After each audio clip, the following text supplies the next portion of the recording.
अब हम यहाँ पे एक शब्द इस्तेमाल कर रहे हैं, आरएसएस और बीजेपी।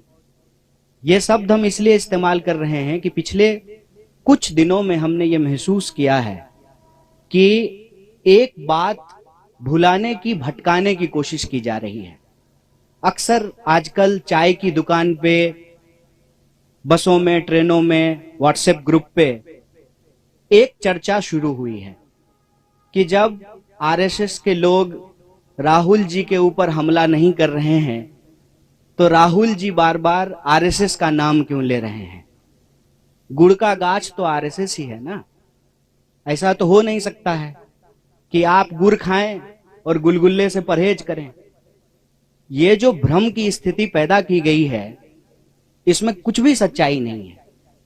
आरएसएस और बीजेपी में कोई फर्क नहीं है। बीजेपी जो हमला कर रही है वो हमले आरएसएस ही करवा रही है, और इसको हम लोग अलग अलग तरीके से नहीं देखते हैं। हालांकि इस बात का जयराम जी ने भी स्वागत किया, हमारे पार्टी के तमाम वरिष्ठ नेताओं ने स्वागत किया कि राम मंदिर के पुजारी ने भारत जोड़ो यात्रा का स्वागत किया। तो इसका हम लोगों ने स्वागत किया कि बहुत अच्छी बात है, और हमने कहा कि जो लोग आना चाहते हैं, भारत जोड़ो यात्रा का दरवाजा सबके लिए खुला हुआ है। हमारे मन में किसी के प्रति कोई नफरत नहीं है, द्वेष नहीं है। जो लोग भी इस देश से प्यार करते हैं, इस देश के संविधान में उनको भरोसा है, इस देश की विविधता और एकता, जिसको कहते हैं यूनिटी एंड डाइवर्सिटी, और जो यूनिटी की डाइवर्सिटी में बिलीव करते हैं। सिर्फ इसकी बात नहीं है कि हमको डाइवर्सिटी में यूनिटी चाहिए, यूनिटी की डाइवर्सिटी को भी हमको रिस्पेक्ट करना पड़ेगा, क्योंकि हम इस दौर में जी रहे हैं जहां अलग अलग तरह के चॉइसेस हैं, अलग अलग तरह का लाइफ स्टाइल है, और ये जो हमारी विविधता है वो हमारा सबसे बड़ा स्ट्रेंथ है। और आप किसी भी एग्जाम्पल को उठा करके देख लीजिए। आप हमारे देश की हॉकी टीम को देख लीजिए, अभी हॉकी का वर्ल्ड कप होने वाला है, हॉकी का मैच चल रहा है। आप हमारी क्रिकेट टीम को उठा करके देख लीजिए, आप हमारे देश की ब्यूरोक्रेसी को उठा करके देख लीजिए, आप हमारी देश की सेना को उठा के देख लीजिए, आप हमारे देश के बिजनेस जो पर्सन्स हैं उनको देख लीजिए। हर फील्ड में हमारे पास डाइवर्सिटी है, और ये हमारा सबसे बड़ा स्ट्रेंथ है। तो जो लोग भी इस देश की डाइवर्सिटी में बिलीव करते हैं, इस देश के मल्टीकल्चरलिज्म में बिलीव करते हैं, इस देश के कॉन्स्टिट्यूशन में बिलीव करते हैं, इस देश के लोग आपस में प्यार से रहें, इस भावना में भरोसा रखते हैं, जो लोग संविधान पर विश्वास रखते हैं, देश से प्यार करते हैं, वो सब लोग इस यात्रा में आ सकते हैं। लेकिन आप लोगों ने देखा होगा कि पिछले दिनों यह चर्चा बड़ी जोर शोर से चली। दो तरह के जो है न्यूज आने शुरू हुए। एक, जब मोहन भागवत जी का इंटरव्यू आया तो कुछ लोगों ने हेडलाइन इस तरह से बनाया कि राहुल गांधी का जवाब दिया मोहन भागवत जी ने, और कुछ लोगों ने यह चर्चा शुरू की कि आरएसएस तो स्वागत कर रही है यात्रा का, तो फिर आरएसएस के ऊपर जो है क्यों हमला किया जा रहा है। पहली, हम आरएसएस और बीजेपी को अलग अलग नहीं देखते हैं। हमारी समझदारी में आरएसएस जड़ है, बीजेपी उसका फल है। ये भ्रम हमारे मन में नहीं है। भले वो कहते हो कि हम सांस्कृतिक संगठन हैं, लेकिन उनकी पूरी की पूरी विचारधारा राजनीति पर आधारित है। और इस बात को हम यहां स्पष्ट करना चाहते हैं कि धर्म देश का है, सांप्रदायिकता देश का नहीं है। आरएसएस धर्म के प्रतीकों का इस्तेमाल करके सांप्रदायिक राजनीति कर रही है, उसका धर्म से कोई लेना देना नहीं है। जैसे दही दूध से बनता है, लेकिन दही दूध नहीं होता है। दोनों की प्रकृति अलग अलग होती है, नेचर अलग अलग होता है। कोई भी धार्मिक व्यक्ति किसी का खून बहाना, किसी को मारना, किसी के ऊपर हमला करना, नफरत फैलाना, इस तरह की चीजों का समर्थन नहीं करता है। धर्म के प्रतीकों का इस्तेमाल करके अगर राजनीति की जाती है, जब राज सत्ता और धर्म को मिलाया जाता है, तो वो धर्म नहीं है, वो राजनीति है। इसीलिए हमारी नजर में आरएसएस सांस्कृतिक संगठन नहीं है। सांस्कृतिक प्रतीकों का इस्तेमाल करती है अपने राजनीतिक लाभ के लिए।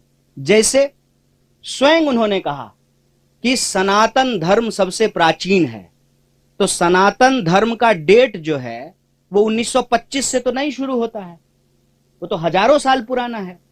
मतलब आरएसएस के बनने से पहले भी धर्म था और आरएसएस के बाद भी धर्म रहेगा। इसका मतलब आरएसएस का धर्म से कोई लेना देना नहीं है।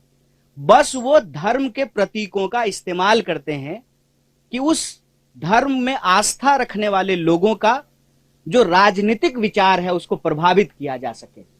जैसे अगर किसी खास पहचान के आधार पर राजनीति होगी तो उस पहचान को रखने वाले जो लोग हैं उनका वोट लेना आसान हो जाएगा।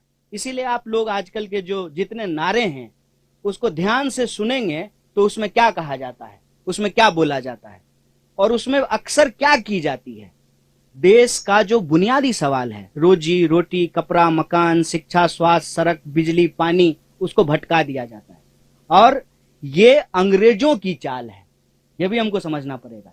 बतौर भारतीय राष्ट्रीय कांग्रेस हमको इस बात का गर्व है कि हम इस देश की आजादी के लिए अंग्रेजों से संघर्ष किए, देश को आजादी मिली, कदम दर कदम बढ़ा करके लड़खड़ाते हुए, संभलते हुए देश हमारा आज इस मुकाम पे आकर के खड़ा हुआ है, जहां उस संविधान के दम पर देश का एक व्यक्ति जो कहते थे कि हम चाय बेचते थे, वो देश के प्रधानमंत्री बन पाए हैं। तो सबसे सर्वोच्च जो है वो संविधान है और इस संविधान की रक्षा करना हमारी पार्टी का कर्तव्य है। और ये प्रश्न जो है हम पूछना चाहते हैं आरएसएस और बीजेपी से कि आप बताइए कि आप संविधान को मानते हैं कि नहीं मानते हैं। तो इस संविधान के अनुसार जो नागरिक अधिकार हैं उसको बचाना, संविधान को बचाना भारतीय राष्ट्रीय कांग्रेस की प्राथमिकता है। भारत जोड़ो यात्रा, जैसा कि बार बार जयराम जी भी बोलते हैं कि हर बिंदु को लेकर के, चाहे वो राजनीतिक हो, आर्थिक हो, सामाजिक हो, हर बिंदु को लेकर के चल रही है।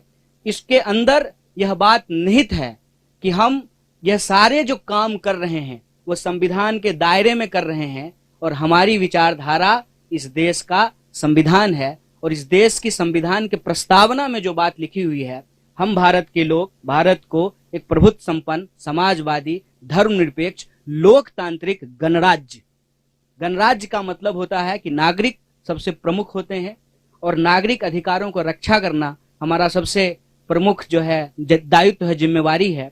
उस पर अगर कोई भी अटैक या हमला होता है तो हम इस बात को लेकर के कोई कंफ्यूजन में नहीं है कि बीजेपी अलग है, आरएसएस अलग है। अगर बीजेपी और आरएसएस अलग अलग है तो आप मुझे बताएं कि इस बात को प्रचारित क्यों किया जाता था जब प्रधानमंत्री शपथ ले रहे थे कि इन्होंने 42 साल आरएसएस की सेवा की है, ये जो है स्वयं सेवक रहे हैं। तो हमारे दिमाग में ऐसा कोई भ्रम नहीं है, हम दोनों अटैक को एक ही अटैक मानते हैं। और यह जो बचाव किया जाना शुरू हुआ है कि नहीं आरएसएस तो हमला नहीं कर रही है, तो उस पर हम यही कहना चाहते हैं, आरएसएस अगर हमला नहीं कर रहे तो बहुत अच्छी बात है, लेकिन आरएसएस की जो विचारधारा है और जो कांग्रेस पार्टी की विचारधारा है वो आपस में विरोधी है, विपरीतार्थक है। वो एक ध्रुव पे खड़े हैं, हम दूसरे ध्रुव पे खड़े हैं। उनमें से आरएसएस के ही कुछ लोगों ने अगर यात्रा की स्वागत किया है तो हम उसका स्वागत करते हैं, लेकिन देश को लेकर के जो उनकी समझदारी है, लोगों को लेकर के जो उनकी समझदारी है, उस समझदारी में और संविधान के अंदर जो बातें लिखी हुई है देश के लिए, लोगों के लिए, उसमें जो है अंतर्विरोध है और हम संविधान के साथ खड़े हैं, संविधान के पक्ष में खड़े हैं।